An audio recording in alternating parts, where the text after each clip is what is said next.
नमस्कार मंडळी, स्वागत आहे तुमचं माझ्या छोट्याशा मिनी ब्लॉगमध्ये. आम्ही त्र्यंबकेश्वरला गेलेलो, त्याचा फोटो आहे. मंदिराबाहेरचा रात्र झालेले होते.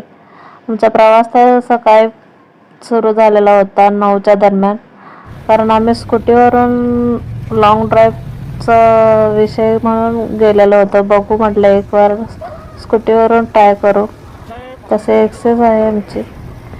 मग नंतर थोडा वेळ स्टे केला तिथे.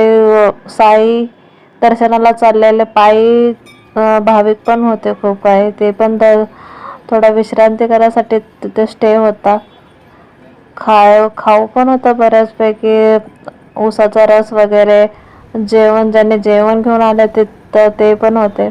नंतर आम्ही त्र्यंबकेश्वरमध्ये एंट्री केली. एंट्री गेट आहे. आम्हाला वाटलं सुट्टीचा दिवस आहे तर ऑफ कोणाला नसेल, पण सहली वगैरे भाविक खूप आलेले होते.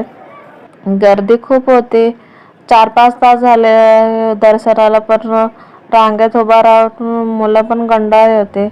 पण शेवटपर्यंत दर्शन घेतले. नंतर आम्ही बघा, तुम्ही बघू शकता, मस्त मंदिर होते. भाविक खूप महाराष्ट्रातून बाहेरून भाविक जास्त आलेले होते, महाराष्ट्रातले कमीच होते.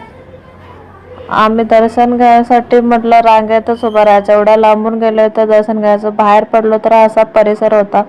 थंडी खूप वाढली होती. आम्ही दर्शन घ्यायला उभं राहिलो तेव्हा थोडा उजेड होता. नंतर रात्र झाली पूर्ण.